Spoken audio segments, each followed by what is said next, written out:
এবারে অঙ্গনওয়াড়ি কেন্দ্রে খিচুড়িতে পাওয়া গেল মরা ইঁদুর। সেই খিচুড়ি খেয়ে আতঙ্কিত শিশু থেকে শুরু করে গর্ভবতী মহিলারা। শনিবার ঘটনাটি ঘটেছে বীরভূমের নলহাটি থানার কুড়ুম গ্রামের মহিষপাড়া ৩ নম্বর অঙ্গনওয়াড়ি কেন্দ্রে। অভিযোগ, শনিবার সকালে ওই অঙ্গনওয়াড়ি কেন্দ্র থেকে ৭৩ জন শিশু ও গর্ভবতী মহিলাকে খিচুড়ি দেওয়া হয়। সেই খিচুড়ি খাওয়ার পর সময় কেউ ইঁদুরের পা, কেউ ইঁদুরের দেহ দেখতে পান। এরপরই তাদের মধ্যে আতঙ্ক ছড়িয়ে পড়ে। খবর ছড়িয়ে পড়তেই অঙ্গনওয়াড়ি কেন্দ্রের সামনে বিক্ষোভ দেখাতে শুরু করেন এলাকার বাসিন্দারা। ঘটনাকে কেন্দ্র করে এদিন উত্তেজনা ছড়িয়ে পড়ে গোটা এলাকায়। খিচুড়িটা খাওয়ালাম বাচ্চাকে নিয়ে গিয়ে স্কুল থেকে, দিয়ে বাচ্চাকে খাওয়ালাম, দিয়ে অনেকটা ছিল সেটা আমি খেলাম। দিয়ে তারপরে অর্ধেকটাতে দেখছি ইঁদুরের পা পড়ে আছে। সেই বাচ্চা সেই ইঁদুরের পাটা সবাইকে নিয়ে এসে দেখালাম যে হ্যাঁ এটা ইঁদুরের পায়ে পড়ে আছে।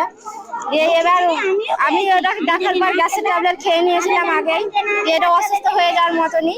পরে পুরোটা দেখছি হাঁড়ির মধ্যে পুরো ইঁদুরটাই পড়ে আছে হাঁড়ির মধ্যে।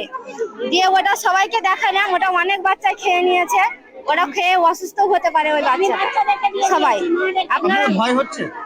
ভয় ওটা খাওয়ার পর যদি অসুস্থ হয়ে পড়ে তাহলে সেটারই ভয় হচ্ছে। বাড়িতে যে রান্না বসিয়েছি তা করতে করতে আমার দিদিমণি ফোন করেছে যে লক্ষ্মীদি কিভাবে রান্না করেছেন। তা আমি বললাম যেমন আমি রান্না করি প্রত্যেকদিন সেই রকমই রান্না করেছি। না খিচুড়িতে ইঁদুর পড়েছে কি করে? আমি বললাম কত বড় ইঁদুর বলছো? বলছে লোকেরা বলছে এত বড় ইঁদুর।